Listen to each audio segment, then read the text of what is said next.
परमपिता परमेश्वर के चरणों में समर्पित। इंसान इतना गिर चुका है ना कि उसे ये समझ नहीं आता कि मैं क्या अच्छा कर रहा हूँ और क्या बुरा कर रहा हूँ। उसे धर्म और अधर्म का बिल्कुल भी ज्ञान नहीं रह गया।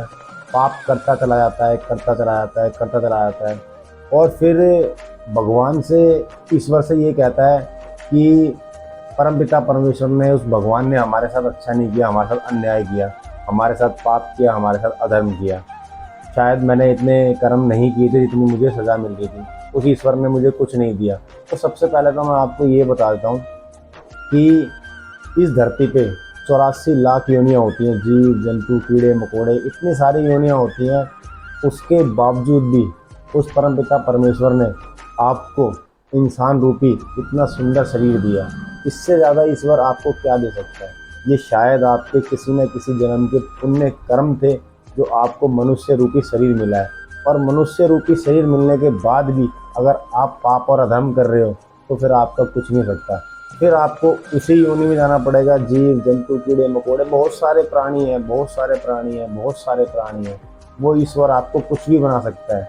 आपको इंसान इसलिए बनाया गया है कि आप इस इंसान रूपी शरीर के अंदर रह करके जितने अधर्म किए हैं आपने, उनका प्रायश्चित कर सकें और इस इंसान रूपी शरीर के अंदर जितने मर्जी पुण्य कमा सकें और जितने मर्जी धर्म के, जितने हो सकते हैं उतने धर्म के काम कर सकें। क्योंकि इंसान रूपी शरीर के अंदर ही आदमी धर्म और अधर्म सबसे ज़्यादा कमा सकता है। तो सबसे पहले ईश्वर ने अच्छा काम तो ये किया है कि आपको और हमें इंसान रूपी शरीर दिया है, इसलिए उस प्रभु का धन्यवाद।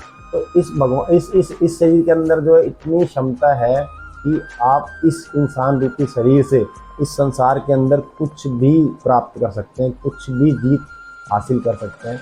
तो आप सत्य के मार्ग पर चलिए, हिंसा को अहिंसा को ये सब छोड़ के ना धर्म के मार्ग पर चलते रहिए। क्योंकि इस भगवान जो है ना, भगवान भी हमसे यही चाहता है कि हम सत्य के मार्ग पर चलें। तो इसलिए इंसान रूपी उसने हमको शरीर दिया है। अगर हमने इंसान रूपी अपना ये जीवन भी ऐसे ही व्यर्थ कर दिया तो फिर पता नहीं कब जा कर के हमें से इंसान का शरीर मिलेगा। तो इंसान का शरीर बहुत मुश्किल से मिलता है। धरती पर 84 लाख योनियाँ हैं, जीव जंतु कीड़े मकोड़े, पता नहीं कितना सब कुछ है। आपको तो ईश्वर ने इतना बढ़िया सुंदर इंसान रूपी शरीर दे दिया, हमें सही इंसान रूपी शरीर दिया है। तो ये इसलिए नहीं दिया कि हम अधर्म करें, असत्य के मार्ग पर चलें, पाप करें, बल्कि ईश्वर ने हमें शरीर इसलिए दिया है कि हमसे जितना हो सकता है हम धर्म के काम कार्य करते रहें और प्रभु के चरणों में अपना शीश रख करके, अब प्रभु के चरणों में अपना सर रख करके और जितने भी अच्छे काम हो सकते हैं, मतलब कि इतने अच्छे काम हम करें। क्योंकि भगवान ने हमें इतना अच्छा शरीर दिया और मनुष्य इस शरीर का उपयोग किस लिए कर रहा है? कहाँ अधर्म कमाने के लिए इस शरीर का उपयोग कर रहा है? अरे ईश्वर ने आपको शरीर दे दिया, धर्म कमाओ, पुण्य कमाओ, क्यों पाप के पीछे भाग रहे हो? इंसान कहता है फिर भगवान ने हमें दिया क्या, दिया क्या, दिया क्या? अरे भगवान इससे ज़्यादा आपको और क्या देंगे?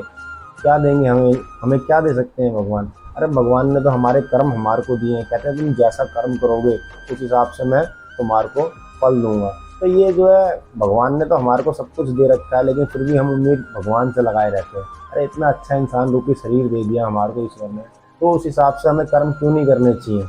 हमें कर्म करने चाहिए ताकि हम अपने परमपिता परमेश्वर को कह सकें कि आपका शुक्रिया, आपने हमें इतना अच्छा इंसान रूपी शरीर दिया। हमारे शायद किसी जन्म के पुण्य कर्म थे जो हमें मनुष्य का जन्म मिला है। तो अपने जन्म को व्यर्थ क्यों कर रहे हो? अपने जन्म को प्रभु के चरणों में लगाओ, अपने ध्यान को प्रभु के चरणों में लगाओ। पाप छोड़ दो, अधर्म छोड़ दो, धर्म के रास्ते पे, सत्य के रास्ते पे चलते रहो। जय श्री शंभू।